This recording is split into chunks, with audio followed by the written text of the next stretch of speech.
امریکی تاریخ کا پہلا آدمی جس نے توان کے لیے طیارہ ہائی جیک کیا اور $2 لاکھ لے کر پیراشوٹ کے ذریعے کمرشل جیٹ سے چھلانگ لگائی اور پیر کبھی نہیں دیکھا گیا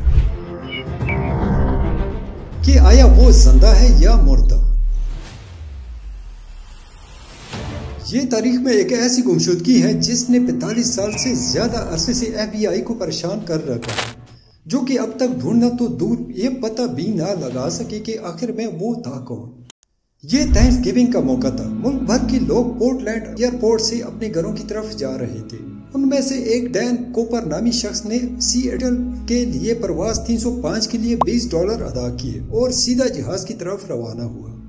اس وقت اندرون ملک پرواز پر کوئی سیکیورٹی یا شناختی چیک نہیں ہوتا تھا، اس لیے 1971 میں ہتھیار یا بم کے ساتھ ہوائی جہاز میں سوار ہونا بہت آسان تھا اور آپ کسی بھی نام کے ساتھ سفر کر سکتے تھے۔ ڈین کوپر نے اس کا فائدہ اٹھاتے ہوئے بریف کیس میں اپنے ساتھ ایک بم رکھا۔ ڈین کوپر کم گو اور 40 سال کے لگ بھگ عمر کا شخص تھا، جنہوں نے سفید شرٹ اور کالی ٹائی کے ساتھ سوٹ پہن رکھا تھا۔ انہیں دیکھ کر کسی بزنس مین کا گمان ہوتا تھا۔ وہ ہوائی جہاز کے سب سے پیچھے سیٹ پر بیٹھ گیا، اپنی نشست سنبھالی، سگریٹ جلایا اور شائستگی سے سوڈا آرڈر کیا، جس نے اس کے لیے نقد رقم ادا کی۔ ٹیک آف کے کچھ دیر بعد اس نے ایک 23 سالہ فلائٹ اٹینڈنٹ فلورنس کو ایک نوٹ دیا۔ فلورنس کو لگا کہ وہ ان کے ساتھ فلرٹ کر رہا ہے، اس لیے اس نے وہ نوٹ لے کر بنا پڑھے اپنے پاس رکھ لیا۔ لیکن کوپر نے ان کو بتایا کہ میرے خیال سے آپ کو یہ نوٹ پڑھ لینا چاہیے۔ نوٹ پڑھ کر ایئر ہوسٹس کا رنگ اڑ گیا، جس پر لکھا ہوا تھا، مس، میرے پاس ایک بم ہے، آپ چپ چاپ ساتھ والی نشست پر بیٹھ جاؤ۔ فلورنس نے اس آدمی سے پوچھا کہ وہ سنجیدہ ہے۔ اس نے ایک ساتھی ٹینا میکلو کو بھی بلایا۔ ڈین کوپر نے بریف کیس کو ہلکا سا کھول کر اندر کی ایک جھلک دکھلائی۔ ہوسٹس کو صرف یہی نظر آیا کہ اس بریف کیس میں تارے اور لال رنگ کے سٹکس موجود تھی۔ کوپر نے ہوسٹس کو اپنے مطالبات لکھوائے، جن کے مطابق $2 لاکھ اور پیراشوٹ فراہم کیے جانے تھے۔ کوپر نے رقم میں صرف $20 کے نوٹوں کا کہا، ساتھ یہ شرط بھی رکھی کہ اس کو جو نوٹ دیے جائیں وہ ایک ہی سیریز کے نہ ہو، یعنی ان کا سراغ لگانا آسان نہ ہو۔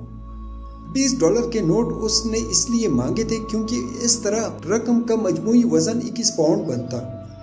اگر اس سے کم ڈالر کے بل ہوتے تو وزن زیادہ ہوتا اور چھلانگ لگانا جان لیوا ثابت ہو سکتا تھا۔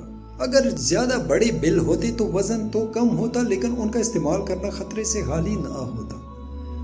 کوپر کا تیسرا مطالبہ 5 بجے سے پہلے سیئٹل ایئرپورٹ پر ایک ری فیلنگ ٹینک کا موجود ہونا تھا۔ اس نے دھمکی دی کہ اگر اس کے مطالبات نہ مانے گئے تو وہ طیارے کو مسافروں اور عملے سمیت بم سے تباہ کر دے گا۔ فلورنس نے نہایت پرسکون ہو کر یہ پیغام پائلٹ تک پہنچایا اور ایئر لائن نے تمام مطالبات فوری تسلیم کر لیے۔ فلائٹ کو آدھے گھنٹے میں لینڈ کرنا تھا، لیکن پائلٹ کو جہاز گول گول گھمانے کا کہا گیا تاکہ تب تک کوپر کے ڈیمانڈ پوری ہوں اور جہاز میں موجود مسافروں کو اس سب کا پتہ نہ چل سکے کہ آخر اصل میں ہوا کیا ہے۔ مسافروں سے کہا گیا کہ ٹیکنیکل ایشو کی وجہ سے جہاز لینڈ کرنے میں وقت لگے گا۔ اسی دوران FBI نے $2 لاکھ کا انتظام کر لیا اور نوٹوں کے سیریل نمبر نوٹ کر لیے گئے تاکہ بعد میں کوپر کو نوٹوں کے ذریعے پکڑنے میں آسانی ہو۔ پیراشوٹس کا بھی انتظام کر لیا گیا۔ اس دوران ڈین کوپر پرسکون ہو کر سگریٹ پیتا رہا۔ سیٹل لینڈ کے بعد کوپر کو مطلوبہ رقم اور پیراشوٹ دیے گئے۔ اس سب سے لا علم مسافروں اور فلورنس کو جہاز سے اترنے دیا گیا۔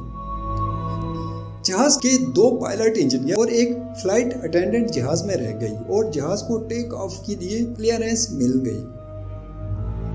کوپر نے پائلٹ کو ہائی لینڈ گیئر کے ساتھ 10,000 فٹ بلندی پر پرواز کرنے اور رفتار تقریباً 200 میل فی گھنٹہ کرنے کا کہا اور جہاز کو میکسیکو کے شہر ٹینا کی طرف لے جانے کا کہا۔ لیکن پائلٹ نے کوپر سے کہا کہ ٹینا بہت دور ہے، وہاں تک کے لیے فیول کم ہے، اس کی بجائے ہم رینو یا فینکس تک جا سکتے ہیں۔ کوپر رینو کے لیے مان گیا۔ اس دوران فضائیہ کے 2 جیٹ طیارے جہاز کے اوپر رہے، لیکن وہ جیٹس اتنی کم رفتار برقرار نہیں رکھ سکتے تھے، اس لیے انہیں ہائی جیک ہونے والے طیارے کے گرد چکر لگانا پڑا۔ کوپر نے ٹینا میکلو کو کاکپٹ میں جانے کا کہا۔ ٹینا نے موڑ کر دیکھا کہ کوپر اپنی کمر کے گرد پیسے باندھ رہا تھا۔ کوپر نے پیچھے کی سیڑھیاں کھولی اور چھلانگ لگا دی۔